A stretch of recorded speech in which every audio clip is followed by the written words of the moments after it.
Boys and girls, we just brainstormed about different what? Emotions. We're talking about different emotions.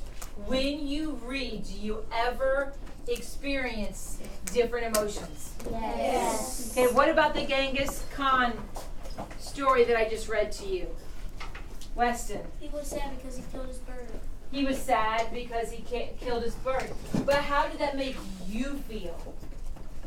I feel like he was like really upset at himself.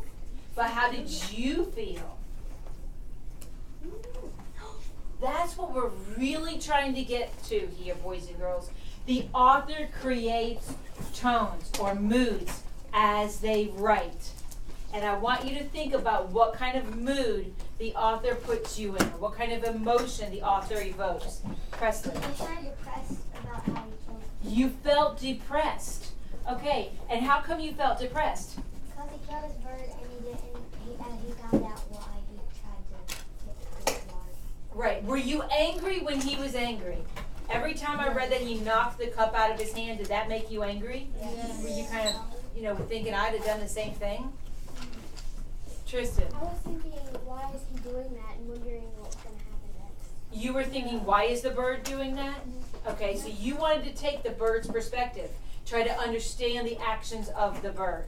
Yes. At first I thought the bird was thirsty, but when it didn't drink the water, I was thinking like, why? And then when it came up to the part at the spring, then that made me realize how much the bird was that cared for the king. Okay, so now as I read 21, I'd like you to lightly underline with your pencil whenever you feel an emotion. It could be humor. It could be displeasure. It could be one of the ones we brainstormed. It could be disappointed or amused. Maybe there's a part in this chapter that creates an amusing feeling.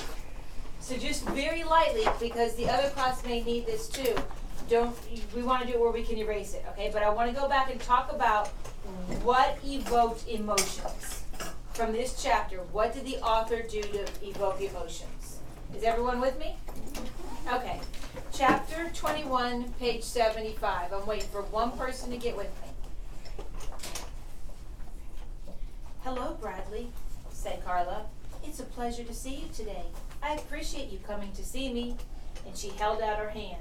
All right, everyone be Miss Carla. She's holding out her hand. Why is she holding out her hand? To greet him. Is he going to greet her? No. Not yet, no. Well, maybe never. I punched myself in the eye, he said as he walked past her. He didn't want her thinking somebody else had gave it to him. I'm the only one who can beat me up. Did it hurt? She asked. No, he said, sitting at the round table. Nobody can hurt me, not even me. She sat across from him. She was wearing a light blue shirt with yellow mice running all over it. The shirt was the same color as her eyes. The mice were the same color as her hair. I wanted to hit somebody, he explained as he stared at her shirt. But if I hit another kid, I'd have gotten in trouble, so I hit myself. Well, why'd you want to hit somebody? Because I hate him. Who? Everybody. Is that why you hate yourself? Do you hate yourself? He didn't answer. He thought it was another one of her trick questions.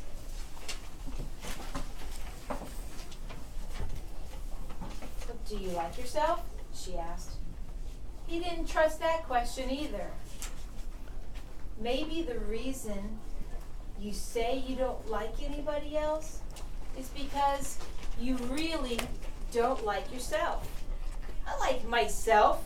You're the one I don't like. Remember, what are we underlining? We're underlining the emotions, and we're on page 76. Tell me some things you like about yourself. He glared at her. I like you, she said. I think you have lots of good qualities, but I want you to tell me things you like about yourself. Page 76. talk anymore, he said. Why not? I'm sick. The doctor said I can't talk. The more I talk, the sicker I get. Oh, that sounds serious. It is. I probably said too much already. And it's your fault. I'll probably throw up. Keep your fingers where we're reading so I know you're following along. Carla nodded. Oh, don't say another word, she said. We'll just sit together in silence. Sometimes people can learn a lot about each other by sitting together in silence. She locked her mouth shut and then she opened it to swallow the key. Act that out. Yeah.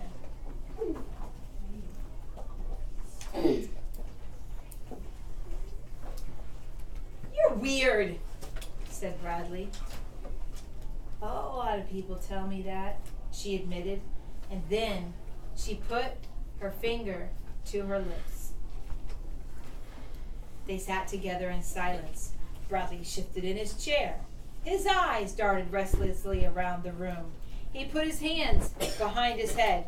He leaned back, and then he brought his hands out in front of him and folded them, and then he unfolded them. Top of page 77. He didn't like sitting together in silence. He thought she was probably learning too much about him. I can probably talk a little bit, he said. Oh, no. I don't want you to get sick. I like you too much. Oh, the doctor says I'm supposed to talk a little, just not a lot. All right. Shall we talk about school? No. The doctor says if I talk about school, I'll die. Carla frowned. Oh, that's a problem, she said. See, as a part of my job, I'm supposed to help you do better in school. But how can I help you if we can't even talk about it? Bradley put his fingers to his chin and thought it over. I know, he said. Just tell everybody that you tried to help me, but I wouldn't let you. Tell them that I was too mean and too nasty. That's all. Just tell them I said I'll spit on you. Oh, no. I couldn't say that about you. You're too nice. They'll believe you, he assured her. It doesn't matter what they believe or not. I know that it was a lie. So? Well, so when you tell a lie, the only person you're lying to is yourself. He didn't see anything wrong with that. If you're only lying to yourself and you don't know it's a lie, then it doesn't matter. I just wish I knew why a smart kid like you keeps failing. It's because Miss Evelyn doesn't like me, said Bradley. Shh, don't talk about it. Well, I can probably talk about school a little bit without dying, he said. Okay, Carla said hesitatingly. What's the root word of hesitatingly? Hesitate. What are the suffixes? Lean. And you guys are good. But as soon as you feel even a little bit like dying, let me know, and we'll stop. They talked about school for about 15 minutes before Bradley felt like dying. Carla pointed out that the same questions were on the test were also on his homework assignments. She suggested that if he did his homework, the test might be easy for him. The tests are easy. How is R written? In italics. Why is it written in italics in this format?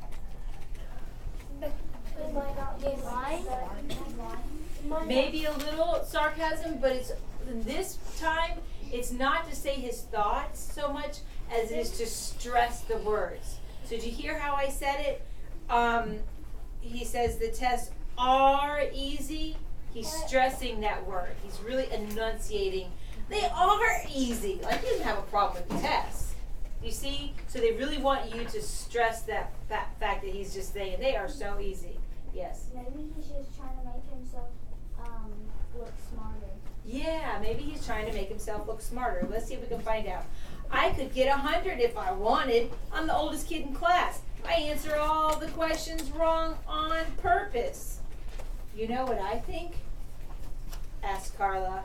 I think you'd like to get good grades. I think that the only reason you say you want to fail is because you're afraid to try. You're afraid that even if you do try, you'll still fail. I'm not afraid of anything, said Bradley. Oh, I think you're afraid of yourself, said Carla. But you shouldn't be. I have lots of confidence in you, Bradley. I know you'd do so well if only you try. I can help you. We can help each other. We can try together. It was then that he told her he couldn't talk anymore about school or else he'd die. She thanked him for talking about it as much as she had. Ooh, you were very brave, she said. She suggested that for the next meeting he make a list of topics to discuss so they wouldn't have to risk talking about school again. Is that homework? He asked. No, she assured him. You don't even have to put your name at the top. Good, said Bradley. He was glad it wasn't homework.